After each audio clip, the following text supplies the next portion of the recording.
bienvenidos a Infórmate. En esta semana no estoy solita, ya Ana Jiménez se mejoró y está aquí con nosotros. Muchísimas gracias a todos los amigos televidentes que nos sintonizan cada semana en Infórmate, y gracias a todas aquellas personas que se preocuparon por mí, que me llamaron, que me escribieron. Sí, ya me mejoré y ya estoy aquí de nuevo. En Infórmate, con mucho contenido como cada semana. Así es, pues vamos a ver el contenido precisamente de este sábado. Me dicen que no hable, pero ya ahí fue que vino todo. Pero amén, y si en el tollo, amén. Contigo conmigo, lo quita todo el dinero que yo tenía. Nos lleva a reflexionar qué rumbo lleva nuestro país.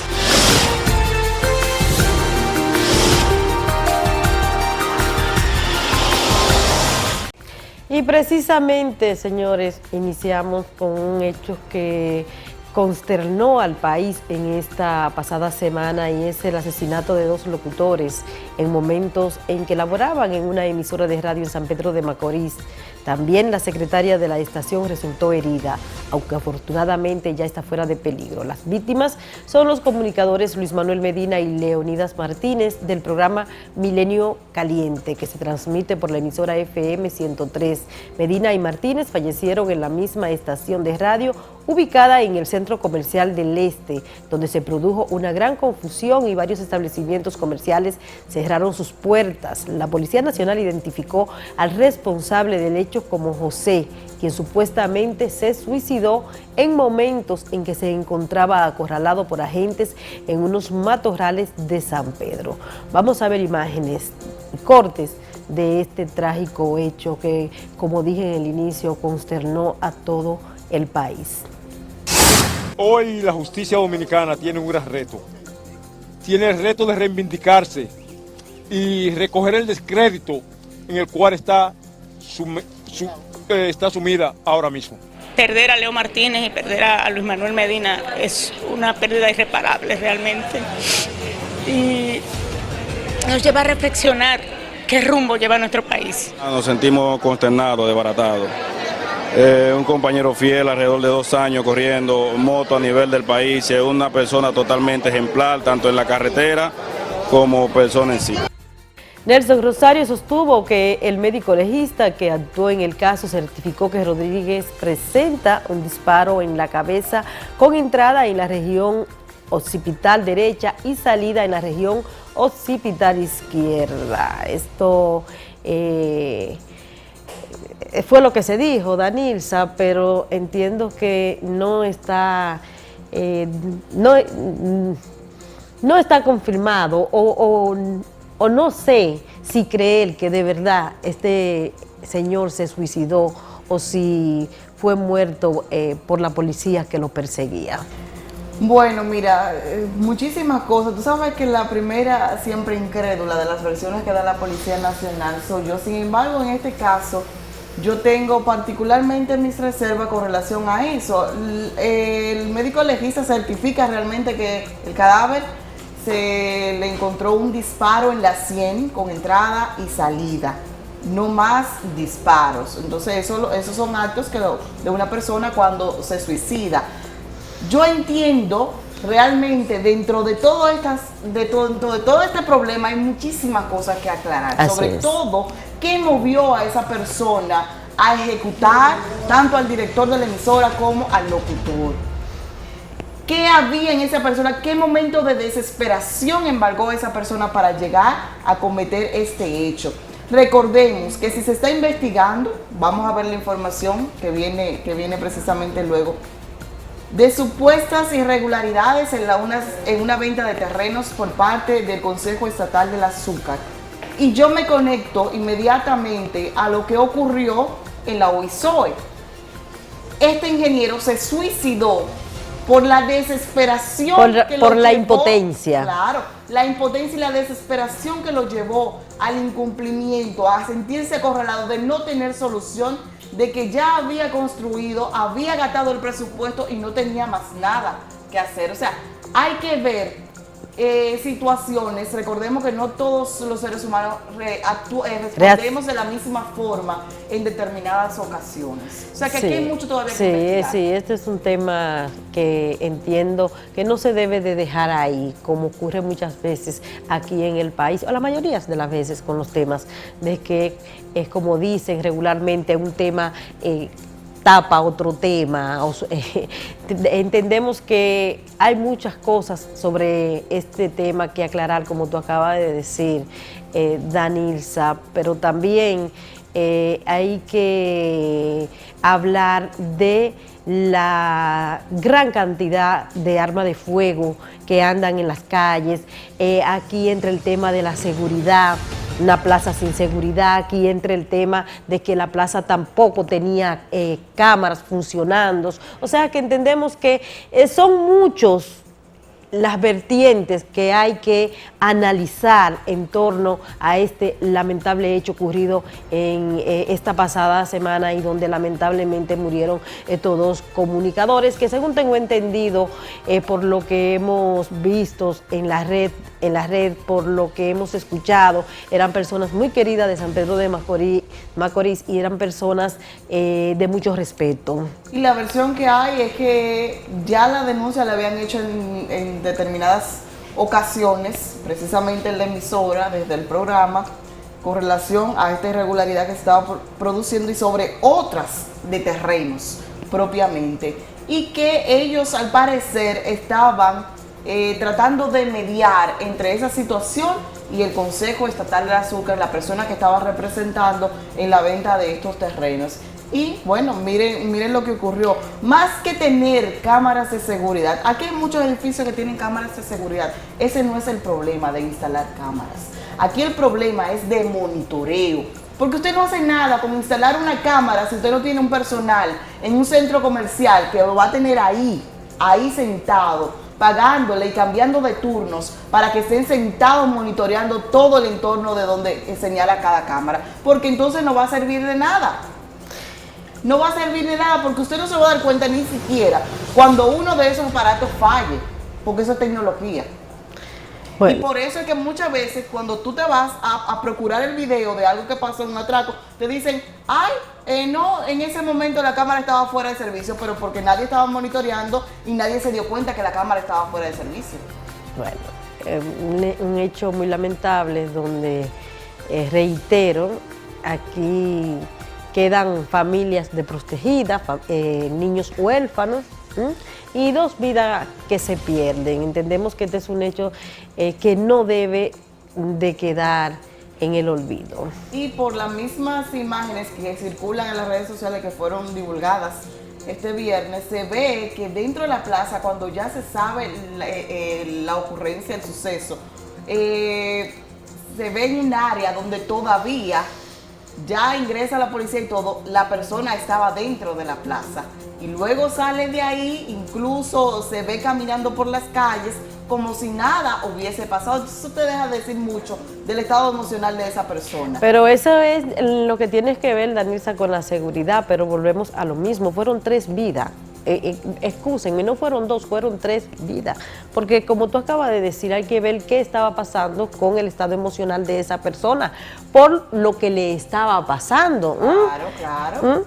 Y pierden la vida estos dos comunicadores que lo que estaban haciendo era servir de intermediario para resolverle un problema a ese señor y al Estado. O sea que... Y ahí encontraron la muerte. Precisamente el Poder Ejecutivo emitió este viernes el decreto 4417, mediante el cual suspendió al director del Consejo Estatal del Azúcar, José Joaquín Domínguez, y designó a Héctor Bienvenido Abreu al frente de la institución de manera provisional y limitando sus funciones estrictamente a labores administrativas. Además, creó una comisión presidida por el consultor jurídico Flavio Darío Espinal para, en un plazo de 1 semana, rendir un informe sobre supuestas irregularidades en la compra y venta de terrenos por parte del CEA. Yo pienso que el gobierno, ha escuchado rápidamente.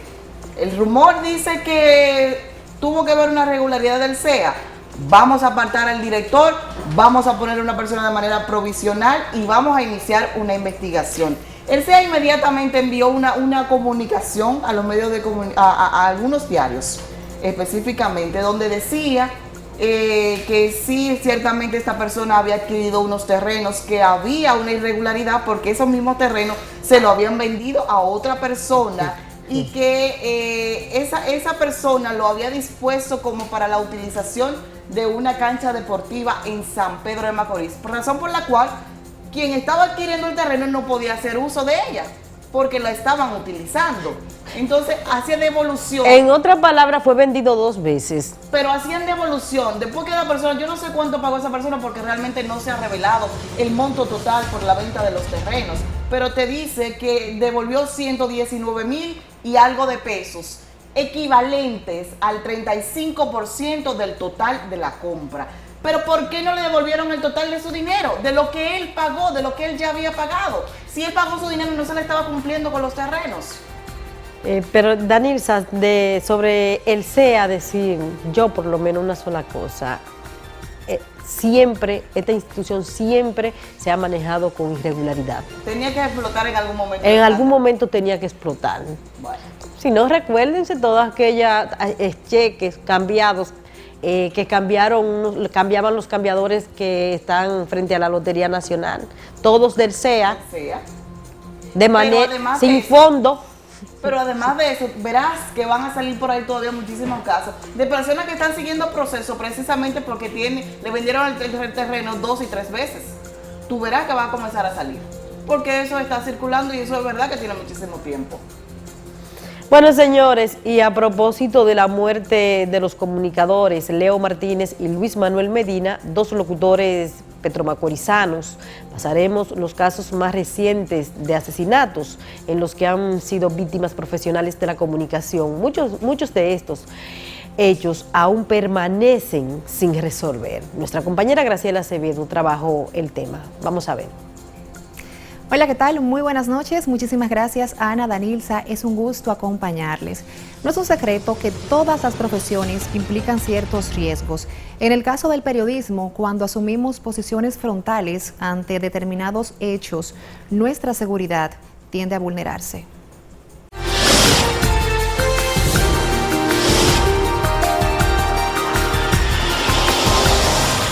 Cada día de jornada laboral para un periodista o profesional del micrófono constituye una odisea. Cuando usted hace un ejercicio, ejerce un ejercicio serio, honesto, como debe ser, denuncia, formular comentarios, análisis, siempre eso va a tener algún efecto. No tengo protección cuando a las 7 de la noche salgo del tribunal y ya he escrito que supuestamente un funcionario tal o un narco tal cometió tal fraude. Hay quienes piensan que la posición de confrontación, así como los intereses que suelen ser afectados en el trabajo del periodista, son motivos determinantes para poner en peligro su integridad física. Yo diría que esto va muy de mano también, o se ha visto incentivado por la postura que han decidido tomar muchos comunicadores de irse a un bando o al otro. Hay quienes consideran que en comparación con otros países todavía se puede ejercer la profesión. Hay situaciones normales y casos que se dan de violencia que muchas veces son motivadas por casos, vamos a decir, personales. Uno de los casos más recientes donde se derramó la sangre de comunicadores fue en San Pedro de Macorís, donde 2 profesionales del micrófono fueron ultimados en pleno ejercicio de sus funciones. En diversas manifestaciones políticas. En el caso de Park y Bones, ambos organizaron al menos una cena de gala. Este trágico hecho en que resultó herida la secretaria de la estación radial y el supuesto matador más tarde se suicidó, según versión oficial de la policía, encontró el repudio de todo un pueblo. Yo responsablemente digo que se ha estado investigando acerca de la laguna de Mayén. Eso fue el tomo. Me dicen que no hable, pero de ahí fue que vino todo. Que Luis Manuel es periodista y Leo es locutor y profesor universitario. Esto indica que la seguridad nuestra en la República Dominicana cada día se deteriora más. El caso Orlando Martínez y Gregorio García Castro Goyito, ambos asesinados en la década de los 70 durante los denominados 12 años de Balaguer, son de los hechos de intolerancia más sonados en la República Dominicana. Casi todos los crímenes contra los periodistas permanecen impunes porque es la vía fácil. Sin lugar a dudas, el ejercicio del periodismo sigue siendo una de las labores de mayor riesgo en el mundo.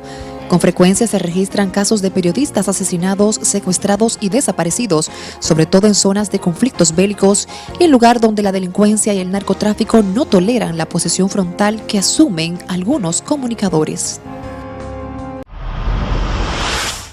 Si bien es cierto, en la República Dominicana vivimos en un estado de derecho donde está consagrada la libertad de expresión y difusión del pensamiento, lo menos cierto es que hay un registro de periodistas que han perdido incluso la vida por decir cosas que otros se han atrevido a callar. Con esto me despido, mientras tanto paso con ustedes. Muchísimas gracias a Graciela. Bueno, y por una y otra cosa, casi siempre se quiere ligar a la muerte de comunicadores, a lo que, la mayoría de veces lo quieren ligar al gobierno, el que esté. De turno. Claro que sí, por supuestas limitaciones en la prensa, pero no siempre, como estamos viendo, se limita solamente a algo de política pública, de gobierno. Porque las sociedades se han ido transformando y a medida que el narcotráfico ha tomado auge en estas sociedades, también asimismo las cosas. El sicariato se hace más común, más frecuente, y no solamente por temas de gobierno, sino por cualquier causa que a una persona le moleste, le afecte, ya se piensa en quitarle la vida inmediatamente a otra persona. Así es. Y bueno, cambiando de tema, aunque en el ámbito de la justicia fue impuesto 6 meses de prisión domiciliaria este pasado viernes contra el ex pelotero de Grandes Ligas y ex alcalde del municipio de San Cristóbal, Raúl Mondesí.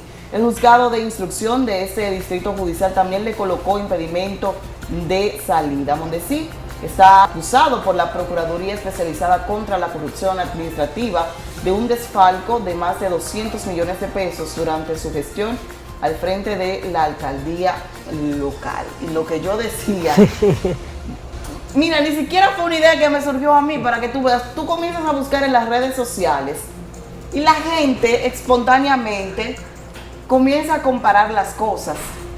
Y me llamó mucho la atención esa reflexión que hacía una persona en las redes. Se da precisamente en esta semana la información de Mondesí. 6 meses de prisión domiciliaria como medida de coerción, acusado por un desfalco de más de 200 millones de pesos en perjuicio del pueblo. Y a una persona, un empleado del Ministerio de Salud Pública, fue condenado por robarse 2 cajas de leche. Bueno, el acto es el robo. Pero sí. Bueno, entonces yo prefiero robar mucho. Recuerda que aquí están lo que son el dicho de el robo de los de cuellos blancos y el robo de los de abajo. También recuerda que aquí se condenó a una persona por un robo de chinolas. Un pollo. Un gallo. O sea que lamentablemente, pero un salami. Sí, así todavía anda nuestra justicia. Bueno, pues entonces el mensaje es que es preferible, si te va a hacer algo, es un robo como quiera, pero entonces hágalo contundente. Bueno, hay que ver de qué forma y quién es usted. Hay que analizarse. Señores, y pasamos ahora al desenfoque de esta semana. ¿Y quién fue el más desenfocado? Vamos a ver.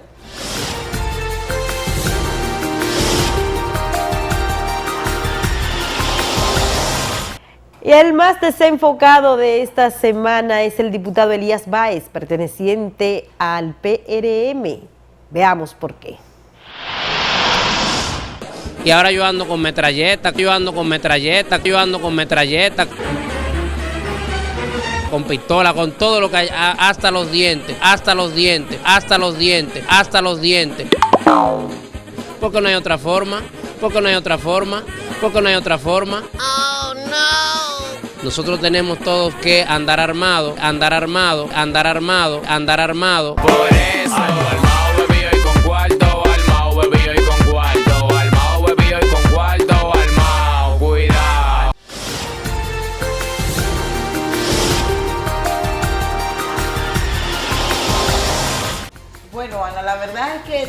él vive con un desenfoque permanente. Sí, desde que él asumió la legislatura como diputado por Santo Domingo Oeste, definitivamente. El Partido Revolucionario Moderno comenzó totalmente desenfocado. Yo entiendo que el diputado debería procurar a alguien que le brinde una asesoría, ¿verdad que sí? Porque yo entiendo que cuando se está hablando de estos temas, no hay por qué alentar más a la población a utilizar el arma, cuando lo que debería requerirse es realmente que haya una regulación sobre esto. Bueno, yo entiendo que en los próximos días, mínimo, este diputado debe de ser llamado por la Comisión de Ética Disciplinaria, por la Comisión Disciplinaria de la Cámara de Diputados, porque hay que ver que está prohíbe claro, y hay que ver qué está pasando por la mente también de esta persona, si hay que llevarla a un psiquiatra, si deben de poner otra persona en su lugar, porque definitivamente este tipo de actuaciones no deja bien parado la imagen de nuestro país. Es así, pero sobre todo, él más que otros debería tener cuidado cuando se refiere a armas de fuego. Recordemos que al inicio luego de juramentarse, antes de juramentarse, ¿verdad? Ya él había sido electo. Antes de juramentarse como diputado, circuló en las redes, en sus mismas redes sociales, él colocó una frase que se ha vuelto histórica, bastante famosa: armado, bebido en un cuarto. Y ahí está el Twitter todavía. Ahí está, porque las redes son así, eso se queda grabado. Entonces, una imagen con armas de fuego, dinero y bebida alcohólica. Eso es un mensaje, un mal mensaje para la sociedad y sobre todo de quién llega ese mensaje. Por eso te digo que esta es una persona que definitivamente entiendo que debe de ser llamado a disciplina o debe de llevarse a un psiquiatra. Bueno, él es una persona joven, entiendo que tiene un camino que recorrer, pero hay que decirle que como legislador no es diciendo cosas en los medios de comunicación, se hace construyendo leyes para el bienestar del pueblo dominicano. Así mismo es. Señores, nos vamos a una pausa, regresamos en breve. Le quita todos los dineros que yo tenía. Tiene hongo, tiene cualquier cosa en la cabeza.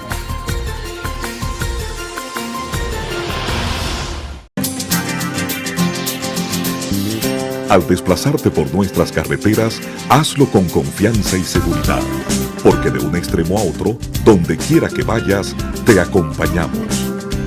Quedar varados es cuestión del pasado.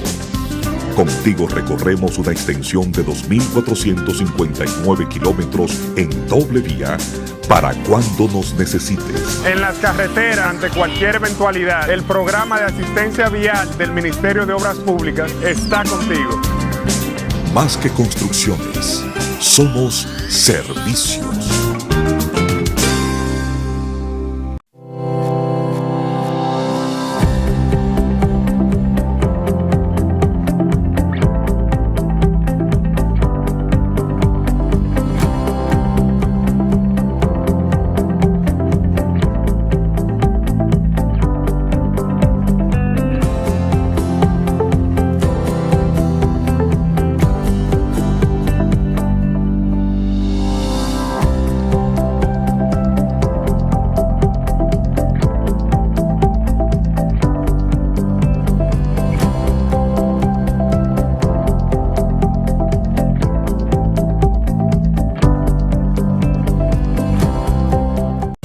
¿Cuál es tu historia? Cuando uno ve a su hijo y ve lo frágil y lo indefenso que es, uno no quisiera que le pase nada.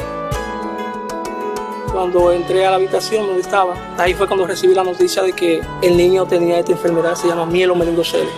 Después que entramos al CAE y empezaron la terapia, el niño empezó a dar un cambio. Cuando nosotros llegamos allá y vimos ese cariño cuando lo tratan, esa forma especial que tratan a los niños, uno aprende a amar y apreciar a esa persona. Que la familia entienda que los niños pueden, que no hay nada imposible cuando se quiere. Por primera vez, niños de hasta 10 años con discapacidad y sus familiares reciben del gobierno la atención esencial que necesitan para salir adelante. Juntos hacemos historia. Gobierno de la República Dominicana, con la gente y para la gente. Si tu bebé es prematuro, mucho ojo con la retinopatía de la prematuridad. Es una enfermedad de los ojos que puede afectar la visión de tu bebé. Cuanto más prematuro y bajo peso nace el niño, existen mucho más posibilidades de padecer la enfermedad. Si la retinopatía no es detectada a tiempo, a través de un examen oftalmológico antes de la 4ª semana de nacido, puede producir complicaciones oculares, incluso la ceguera. En el mundo existen 60.000 niños ciegos por retinopatía de la prematuridad, de los cuales 25.000 viven en América Latina. Campaña de prevención de la ceguera por retinopatía del prematuro, con el aval de la Comisión de Salud de la Cámara de Diputados.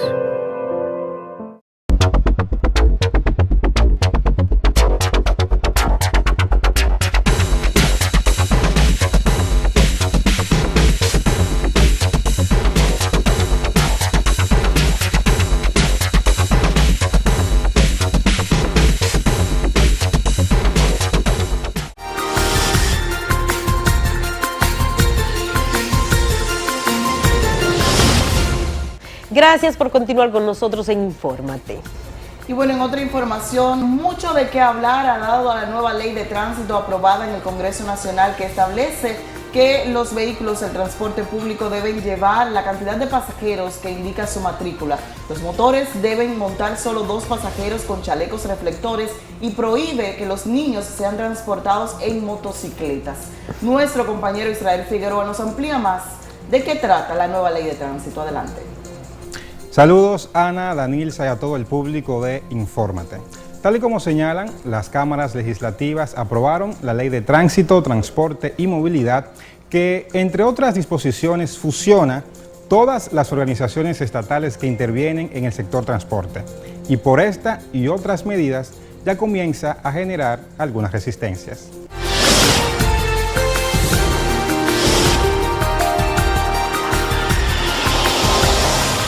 A partir de su promulgación, quedarán eliminadas la Oficina Técnica de Transporte Terrestre, la Dirección General del Tránsito Terrestre, el Consejo para la Administración y Regulación de Taxis, Caja de Pensiones y Jubilaciones para los choferes del transporte público y el Fondo del Desarrollo del Transporte, para así crear el Instituto de Tránsito Terrestre, que será el organismo encargado de la aplicación de la norma.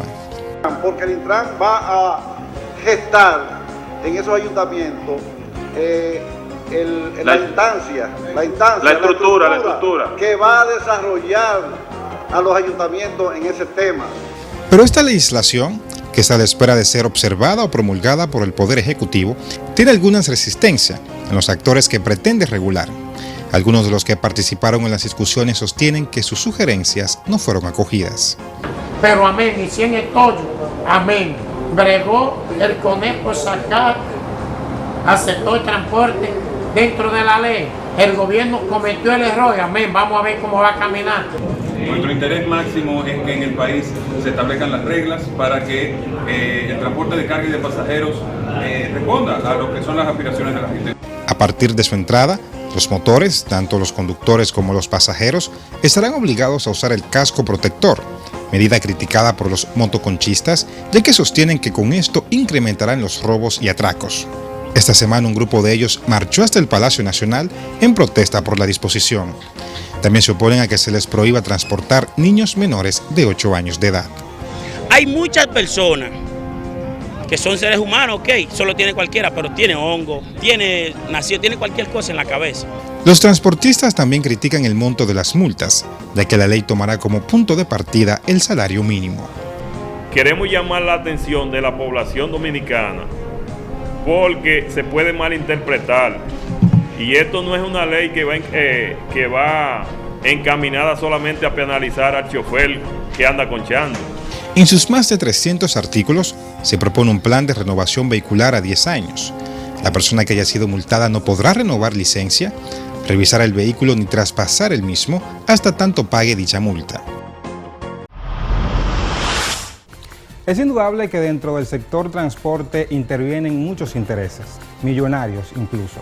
Y para poner orden dentro del caos nunca es tan fácil dar los primeros inicios. Deseamos que dentro de poco tiempo los resultados sean positivos y que esta legislación ayude a organizar ese caótico sector. Es lo que tengo y hasta la próxima semana. Muchísimas gracias a Israel. A buena hora, Danilza. Ya por fin, después de 6 años, aprobada la ley de tránsito, aprobada en el Congreso Nacional. Ahora hay que esperar, ahora hay que esperar su promulgación. Claro, y precisamente para hablar de este tema estará con nosotros en el día de hoy como invitado Tobías Crespo. La conoce desde la A hasta la Z, como dicen, porque él fue el proponente. Así mismo es. Bien, señores, ahora pasamos a Dajabón, donde el tradicional mercado fronterizo no se pudo celebrar ya que un nacional haitiano protestó argumentando que al intentar entrar al país le confiscaron parte del dinero que intentaba ingresar a territorio dominicano. Ricardo Robles desde Dajabón nos dice más. Los conflictos aquí en la zona fronteriza entre dominicanos y haitianos son frecuentes, lo que conlleva a situaciones difíciles que hacen casi imposible la sana convivencia en la parte norte de la frontera. Esta semana, un nacional haitiano fue detenido cuando intentó penetrar a través del puente internacional entre Dajabón y Juana Méndez con una cantidad de 1.305.000 GUT haitianos, equivalentes en pesos dominicanos a 700.000 pesos. Como establecen las leyes aduanales dominicanas, usted no puede penetrar con una cantidad mayor a los $10.000. Este nacional haitiano no declaró el dinero, por lo tanto fue detenido por las autoridades aduanales, así como también Migración, el J2 y otras agencias que trabajan aquí en el paso fronterizo. Ellos entraron conmigo en la aduana. Después llegué en la aduana, ellos fui escondido conmigo, lo quitaron todos los dineros que yo tenía. Después lo quitaron los dineros, me preguntaron por documentos. Yo tenía mi pasaporte, yo le entregué. El nacional haitiano alegaba que lo que querían era quitarle el dinero, quedarse con el dinero. Supuestamente después de muchas diligencias nadie le hacía caso y que por lo tanto procedió a detener, incautar varios vehículos dominicanos, 2 camionetas, un camión Daihatsu, así como también varias motocicletas en la comunidad de Tirolí.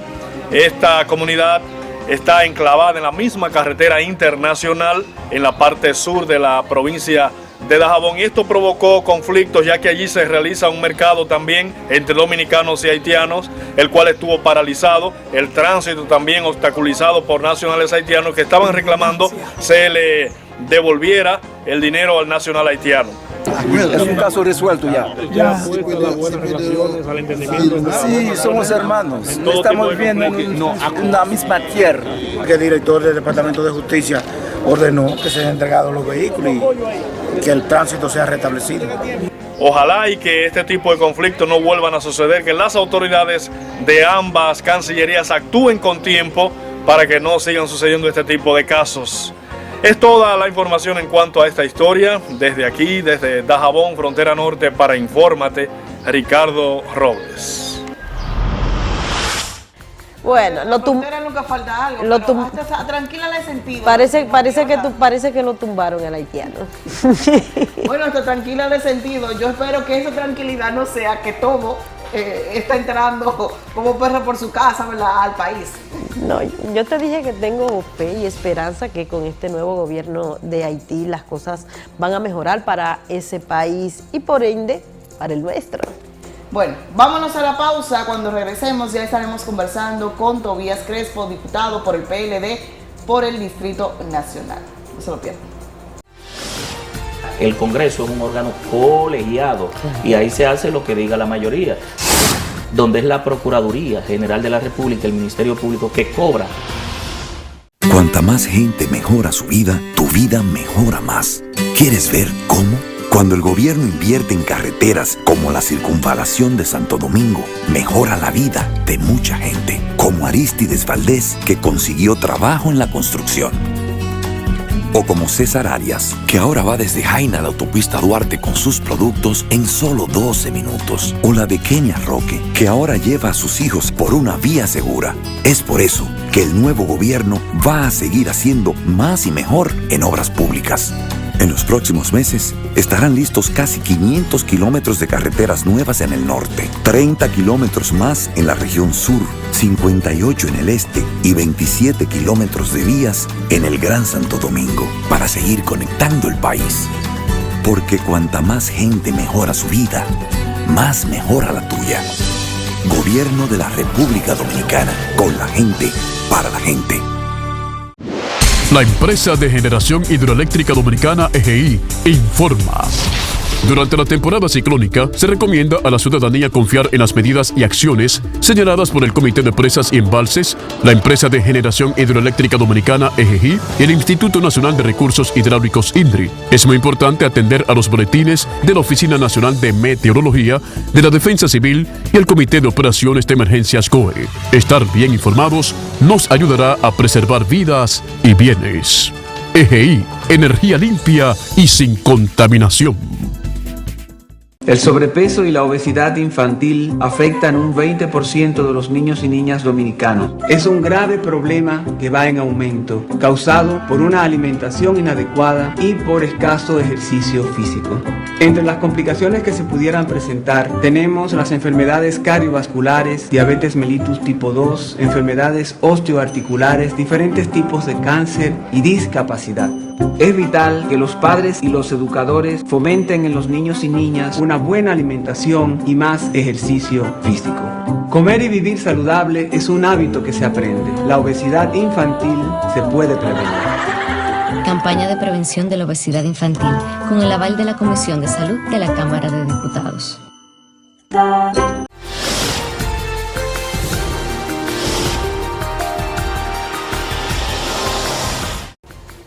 Gracias por continuar con nosotros en Infórmate. Y como ya habíamos anunciado ya previamente, en el estudio, nuestro querido amigo y hermano, el diputado Tobías Crespo, señores.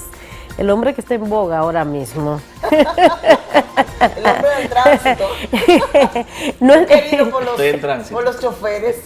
Esto más que una entrevista, Tobías, entiendo que será un conversatorio entre amigos.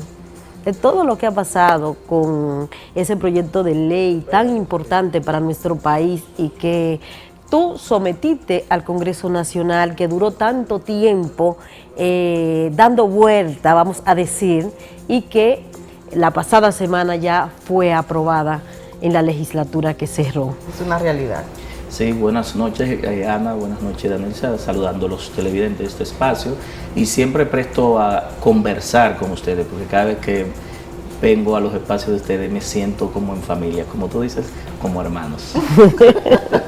Bueno, Tobías, ya solo falta la promulgación del Ejecutivo. Hay sectores que obviamente interesados en el sector transporte que han criticado y que entienden que podría incluso han amenazado con llevar al Tribunal Constitucional la ley de tránsito. Mira, los sectores que han indicado objeciones, y yo digo que soy un héroe desde el punto de vista de que un código tan amplio, que nosotros hemos durado más de 5 años, en el caso particular mío 12, pero en el Congreso 5 años y medio, y que tuvimos la verdadera tenacidad y consistencia para llevarlo hasta final término, como pasó en el Congreso Nacional, consultando a todos los sectores después de 30 o 40 años, muchos intereses creados, llevarlo a un consenso, al consenso que lo llevamos, donde incluso las personas que hoy están objetando fueron parte de ese mismo consenso. Generalmente no hay ley perfecta, todos los sectores querrán una ley a la medida, ¿verdad? Pero nosotros los legisladores debemos estar viendo y poniendo en una balanza a ver qué pesa más, si el beneficio del ciudadano o los intereses creados cada vez que sometemos una iniciativa. Y en ese sentido yo he estado monitoreando las redes sociales, los periódicos impresos, las radiales, televisivos, y los comentaristas también, y la ponderación va muy favorable hacia que el país hace tiempo, incluso yo decía cuando cogí un turno en la aprobación final, de que esos son los tipos de iniciativas que el Congreso se engalana y que debería estar dándole al país, donde la gente esperaba todos los sectores, porque ustedes fueron incluso parte de ellos, ustedes me han entrevistado mucho y han visto el periplo con el cual nosotros hemos puesto el tema y lo hemos llevado hasta el final. En ese sentido, los reclamos de ellos, sobre todo en el caso de Juan Vieres, que estuvo hablando sobre llevarlo al Tribunal Constitucional, lo primero es que hay que esperar la promulgación para que ya sea definitivo y luego la aplicación. Y lo segundo es que cualquier ciudadano, cualquier institución que entienda que algún artículo, no la ley, algún artículo tiene que especificarlo cuando vaya a un tribunal, raya con la Constitución o con alguna ley, o sobre todo con la Constitución, porque este proyecto viola transversalmente muchas leyes. Tiene la facultad de ir al Tribunal Constitucional y el tribunal pues analizará los artículos de la Constitución, los artículos del proyecto y dará un fallo.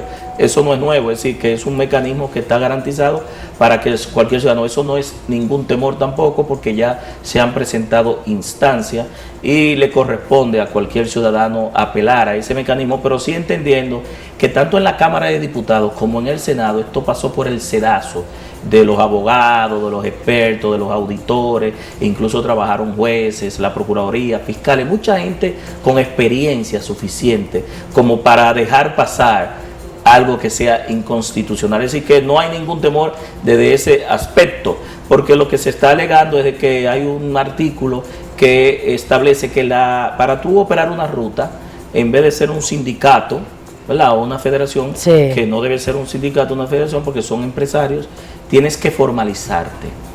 Por la otra parte, que son las tres quejas más importantes que han salido en la prensa, y yo vuelvo y le digo, he estado monitoreando, está el tema de Onésimo González, que si yo soy un padre de esa ley, él es un padrino, porque reconozco que él, al igual que muchas personas, aportaron para ese hijo, ese parto, como me llamó hoy una persona, me dijo, felicidades por tu hijo. Yo estaba pensando y me dijo, no, por la ley que se te aprobó. Claro, bueno, me cogió fuera de base. Entonces, él establecía, porque al inicio nosotros se determinó que el 100% de las multas iban para el Intran. Pero ¿qué pasa? Que tú no tienes una ley perfecta y tienes que entender que hay organizaciones y leyes existentes, sobre todo lo que establece la justicia, donde es la Procuraduría General de la República, el Ministerio Público, que cobra las contravenciones. Eso está establecido así, pero no solamente de esta ley, de cualquier ley. Entonces nosotros le logramos traer, Ana y Daniel, el 25% del 100%. Antes era el 100%, es decir, que algo ganamos para el Intran. No pudimos ganar el 100%, pero logramos un nivel de acuerdo con ellos y les traímos el 25%, porque al inicio el Intran, aparte de los recursos que va a tener la DGTT, la OTTT, el FONDE, el CAR, los permisos, los servicios que da de licencia, de revista y todo lo demás, las licencias de operación interurbana, que son muchos recursos, va a tener este 25% que antes no lo tenía ninguna institución. Ahí está resuelto esa inquietud que de nuestro amigo el ingeniero Onésimo González, que es un experto, ha estado en todas las instituciones del transporte del año 79 hasta la fecha. Fue su director de planificación de ONATRATE, fue director de la OTT, de Tránsito Terrestre, donde yo tuve la DGTT, y también tuvo como director de AME. Vámonos al tema, ya salido del tema del cobro de las multas. Ahora yo entiendo, antes de ir al tema de las motocicletas, ¿verdad?, que también han hecho sus movilizaciones, para dejar claro mi posición particular. Mi posición particular con este tema de los fondos de las multas, y la planteé en las comisiones y en todos los escenarios, lo que pasa es que uno es un voto, ¿verdad?, y tiene que hacer lo que diga la mayoría. Hay que entender que el Congreso es un órgano colegiado, y ahí se hace lo que diga la mayoría. Tu propuesta puede ser buena, pero se va a voto. Entonces, en ese sentido nosotros planteamos y seguiremos planteando que los recursos de las multas deben ir al sector. Y el sector implica los agentes que intervienen en el día a día, para que tengan recursos para poder administrar y gestionar. Me explico. Un porcentaje de la multa debería ir a la municipalidad. Nosotros lo establecimos si la violación es en el área municipal, ¿verdad?, la violación a la ley. A la Procuraduría, al Intran y a la DGCET, que es la policía, la ME convertida en policía de tránsito. Si no se viola la ley en la municipalidad, sino en una carretera o en una autopista o en una vía intermunicipal que no pertenezca nada más a un municipio. Entonces ya se saca a la municipalidad de la distribución de esos fondos y se distribuye entre el Intran, la Procuraduría, que siempre va a estar de por medio porque es la que cobra las multas, y la DGCET, que es la ME. Esa es la forma que se hace en todos los países y lo justo. Hacia ahí vamos a llegar. En algún momento yo entiendo que incluso hay un ánimo entre los legisladores a posterior de someter un proyecto de ley donde se reajuste esa asignación, así mismo una modificación, así como se hizo con los fondos de los bienes de lavado de activos que se distribuyeron entre el Consejo Nacional, el Consejo de Drogas, las la Procuraduría, las ONG. Eso es lo justo, eso es lo justo. Pero vamos a llegar ahí. A mí no me cabe la menor duda, porque yo siempre decía a la gente que estaba incrédula con la aprobación de este proyecto. Ese proyecto va a llegar un momento que va a ser una necesidad y va a haber que aprobar. Un proyecto muy amplio, Tobías. Muy ambicioso, pero muy bien trabajado. Exactamente, duró mucho tiempo, pero qué bueno que el resultado ha sido bueno. Pero yo no quiero que tú sigas, vamos ahí. Pero tú sabes que a este proyecto de ley se le hicieron modificaciones en el Senado de la República. Entonces, a mí me gustaría saber si esas modificaciones que le hizo el Senado mutiló el proyecto. No es así, mira, los intereses del sector han estado manejando la información de arriba abajo. Nosotros participamos como invitados por el Senado de la República en la comisión especial que el presidente del Senado, Reinaldo Pared Pérez, designó, encargando a Euclides Sánchez, el senador de La Vega, como presidente, no de una comisión permanente, sino especial, para darle agilidad. Y ahí estaba incluida la Comisión de Justicia, que presidía Aristide Victoria Ye, Euclides, que preside Obras Públicas, y José Rafael Valga como presidente de Transporte y Telecomunicaciones. Habían 15 senadores y nosotros, los diputados, que fuimos invitados. ¿Qué hizo el Senado? Escuchar y recibir informaciones de diferentes sectores. Por ejemplo, la Comisión Presidencial, que fue donde más se trabajó, la Comisión Presidencial para la Seguridad Vial. El presidente de la República, si ustedes recordarán, hace 4 o 5 meses dio un decreto que lo anunció al país el 16 de agosto, creando la Comisión Presidencial para la Seguridad Vial, que la presidía, la dirigía o dirige hasta que se aprobó esta ley el ministro de Obras Públicas, Gonzalo Castillo. Había una mesa técnica que hizo observaciones, 12 páginas. Habían como algunas disposiciones mientras llegaba la ley. El decreto era un decreto puente hasta que llegaba la ley, pero el objetivo de esta comisión era preparar un plan estratégico. ¿Pero en qué concluyó el plan estratégico? Que sin ley no se puede hacer un plan estratégico, es decir, que obligatoriamente estábamos forzados a aprobar la ley. Entonces todo terminó en la ley. Entonces, para resumir lo que pasó en el Senado, se escucharon punto por punto las opiniones que recogió esa mesa de trabajo. Estuvo la ingeniera Claudia Francesca y Miguelina Figueroa de parte del ministro, que estaban dirigiendo esa mesa técnica, pero esa mesa técnica consultó a Salud Pública, Procuraduría, AME y todo lo demás. Se leyeron esas observaciones, se fueron aquellas observaciones que nosotros consideramos que podían aportar sin mutilar, porque tampoco nada es perfecto. Ese proyecto no es el mismo que yo deposité el 17 de agosto de 2011. Sí, la gente dice, no, porque el que él depositó era bueno, pero es que las cosas pueden ser mejoradas. También se escucharon observaciones, 43 observaciones que llevó AME, pero las de AME muchas coincidían ya con la comisión presidencial porque era la misma mesa técnica. Entonces también se leyó ese documento. Y en el caso de AME, nosotros nos sorprendimos, muy buenas recomendaciones, se nos quedaban algunas sanciones, algunos artículos que decíamos el qué, pero entonces, por ejemplo, en los años de los vehículos, de vida del vehículo, pero no establecíamos qué iba a ser la autoridad, ni cuál era la sanción. Entonces se pudo ahí enriquecer algunos temas, porque siempre la AME y la policía ve esto desde el punto de vista sancionador, ¿verdad? Represivo, qué vamos a hacer en la calle, en la vía. También se vieron esas observaciones. Todavía, pero me llega a la mente la pregunta a propósito de esas disposiciones que contiene la ley que van camino a preservar precisamente la vida. En el caso de los motoconchistas, de usar casco, tanto el que maneja el motor como el pasajero. Y en el caso de los vehículos... eso no es nuevo, Danesa. No. La ley 241. Lo único nuevo es lo de los menores. Sí. Pero por lo tanto, a eso me voy. Está el caso de los vehículos públicos que deben estar en buenas condiciones, no pueden transportar más de 4 pasajeros. No, la ley no dice 4. Bueno, lo que establece lo que dice la matrícula. La matrícula dice carros, el chofer, uno al lado y 3 detrás. Sí, pero la ley no dice 5, lo que dice la matrícula. Es como el autobús. El autobús te dice la matrícula, los grandes, 1-2475. El chofer, 24 sentados y 75 ¿qué? Parado. Entonces nosotros lo que estamos haciendo es remitiéndolo a lo que los vehículos fueron diseñados. Es decir, un motor no fue diseñado como un vehículo de transporte público masivo. No sé cuánta gente cabe en un motor. Fue diseñado para uno, luego se le puso un estribo detrás para poner una segunda persona. Hasta ahí está la seguridad garantizada de una motocicleta. Regular. Precisamente en el caso de los carros, que es lo que estoy citando, los carros públicos, no te montan 4 pasajeros, 2 adelante y 3 atrás, no. Te dicen péguense. En el caso del de adelante te montan 2 personas juntas, sí. Eso se limita. Entonces, a lo que me surge a mí la pregunta. Se regula. Me surge a mí la pregunta. ¿Habrá disposición del gobierno, del Poder Ejecutivo, de quien sea, de que esta ley, amén de que aún no ha sido promulgada para que entre en vigencia, realmente se cumpla? Porque sabemos y conocemos que eso no es un secreto para nadie, lo que ha sido el sector transporte en este país en cuanto a frenar muchas veces cosas que el gobierno ha querido hacer para mejorar la calidad del pasajero. Y yo le agrego a eso si de verdad van a haber sanciones.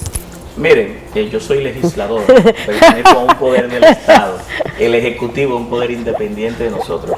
Yo creo que con esta ley aprobada cumplimos con la responsabilidad que sobre nuestros hombros nuestro votante y el país acreditó, ¿verdad? Anteriormente y ahora en estas elecciones. El Ejecutivo es el que ejecuta y da aplicación, y la justicia, los jueces y los fiscales, porque también hay un régimen sancionador ahí, termina el ciclo del ciclo. Entonces yo cumplí con la historia, cumplí con el país, cumplí incluso con mis hijos y mis nietos, porque ya esta ley es una ley tan transformadora y moderna que va a garantizar la calidad de vida hacia futuro a muchos dominicanos y dominicanas. Ustedes no saben lo que significa para el país quitarle 1000 dominicanos por lo menos todos los años que mueren, de 2000 y pico, que nosotros logremos a ese nivel de siniestralidad. No le voy a decir 0 accidentes porque es una utopía, donde hay 10 millones de dominicanos, vienen 5 millones de turistas, hay 3.8 millones de vehículos, de los cuales el 52% son motocicletas, y tenemos unas vías, es decir, una infraestructura vial que en muchos casos no están en todos los sentidos, aunque tenemos una buena infraestructura vial, pero hay provincias en áreas urbanas, caminos vecinales, que las condiciones de las vías no son las más adecuadas y provocan son factores de riesgo para los accidentes.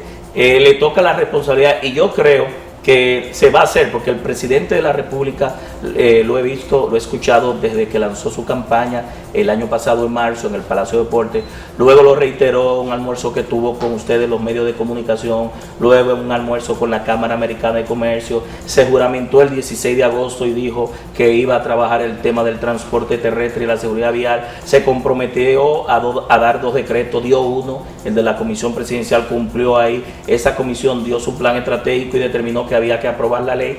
El otro decreto no podía darlo porque el otro decreto iba a unificar las instituciones que ya la ley lo hacía, y por un decreto el presidente no puede unificar decretos de instituciones que están por ley. Entonces había que esperar finalmente que la ley se aprobara. Es decir que ya yo entiendo que la decisión política, la voluntad política del presidente está expresada. Ahora los que vayan a designar ahí, las autoridades que vayan a ir a estas instituciones y a estas reformas que se hacen, deben darle fiel cumplimiento, porque yo creo, que todos los gobiernos han sido irresponsables, todos los gobiernos, y soy responsable diciéndolo, con el tema del transporte. Siempre cuando hay un cambio, cuando se va a hacer avances, hay un cierto nivel de duda, de incertidumbre de si va a funcionar o de si no va a funcionar. Pero en definitiva, todo el pueblo dominicano, la aprobación de esa ley la ha valorado muy positivo. Precisamente, Tobías, por lo importante que es esta ley, por todo lo que tú has dicho, el tiempo que tenemos aquí en el país, todas las consecuencias que hemos tenido por no tener una ley de tránsito. ¿Entiendes tú, porque yo lo entiendo así, que se debe de... Entiendo como que se debe de hacer una campaña de concientización a la ciudadanía dominicana de qué conlleva este proyecto de ley, para que el ciudadano conozca de él? Mira, yo tuve el viernes una gran satisfacción que dos diputados, que uno de ellos no me conocía, otro sí, que es Fidelio Despradel y Fidel Santana, fueron precisamente a votar por ese proyecto, y ustedes saben aquí responde a nivel político e ideológico estos dos honorables diputados. Pero ellos también hicieron una propuesta que también me la había hecho anteriormente a la votación Radamés Camacho y otros diputados que tomaron su turno, y es lo mismo que usted está planteando, bajo esa expectativa de incertidumbre de si se va a aplicar, si no se va a aplicar, si vamos a cambiar. Nosotros convertirnos y pudiéramos movilizarnos una vez aprobada, de divulgarlo a nivel nacional, y no solamente eso, crear como si fuera un observatorio de vigilancia a la aplicación de esta ley y ver gradualmente cómo vamos avanzando en las políticas públicas que va a tener. Todos los diputados coincidieron en que una vez llevado al consenso que hemos tenido y que todo el mundo la ha estado esperando, ¿por qué desaprovechar este momento para nosotros entonces convertirnos en veedores públicos, ¿verdad? Y ver cómo esta ley gradualmente y funciona? Yo creo que eso es ciudadanía, eso es empoderarse, y el pueblo últimamente ha empezado también a empoderarse. Darle seguimiento, y darle seguimiento a una ley que va en beneficio de todos. Porque así, excelente iniciativa. Claro, porque así como la población se empodera de muchísimos temas que entiende que es beneficioso para el ciudadano, ¿qué más que la ley de tránsito? Pero ustedes mismos, los periodistas, claro, los ayuntamientos, divulgarlo a través de sus programas de formación ciudadana, con las juntas de vecinos, con las iglesias, con las ONG, todos los sectores a nivel empresarial. Ustedes sabían que los empresarios, la mayoría de los accidentes de tránsito transcurren en el trayecto de trabajo, el 80%, desde la casa en una carga. Entonces los accidentes van a los ARL, a la parte laboral. Entonces todos somos parte del problema. Entonces vamos a ver si divulgamos a nivel nacional este proyecto, todos los beneficios y las bondades que encierra, para que nos empoderemos de su correcta aplicación. Tobías, ya no estás haciendo señas, pero es que yo tengo una curiosidad, o sea, un interrogante, porque no conozco totalmente lo que es la ley. Ustedes los periodistas tienen el lenguaje de señas, ¿verdad? Sí. Por ejemplo, la AMET, sabemos que pasa al Intran, ¿verdad que sí? No, la AMET se convierte en la Dirección de Seguridad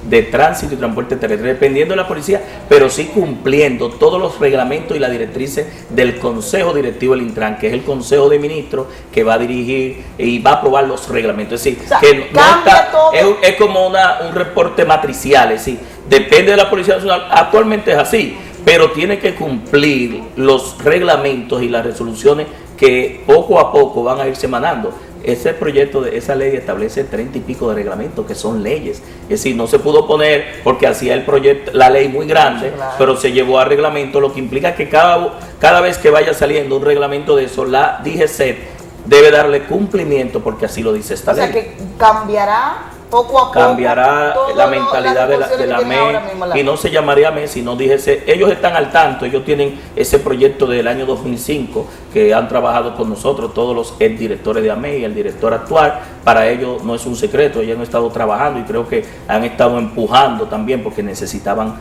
la ley, ellos necesitan la ley. Tobías, ¿qué tiempo tú tenías que habías sometido ese proyecto de ley al Congreso Nacional? Yo lo deposité el 17 de agosto del 2011, creo que a las 10:05 de la mañana. Casi 8 años. 8 años. No, del 2011. Bueno, 7 años. 7 años. 5 y pico, porque duró 6 y tenemos 6 meses, 5 años y medio. Muchos debates. Muchos. Más de 4.500 horas de comisión.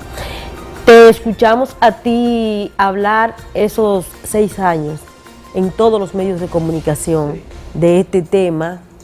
Entonces, ya que está aprobada y que esperamos que sea promulgada, yo creo que te vamos a tener todavía mucho más, porque ahora es que tú tienes que hablar de ese proyecto. Pues mira, Ana, yo creía que yo iba a descansar. Ahora es cuando tú tienes que hablar de ese proyecto. Para que tú lo veas, es un parto de verdad lo que tú has vivido. Es decir, que ahora es que la criatura se engendró. Mientras está en la barriga, tú sabes que es un proceso. Luego del parto es mucho más grande. Me quito ahí. Señores, finalizamos por el día de hoy, o por este fin de semana. Infórmate con Ana Jiménez y Danilza Vargas. Bye bye.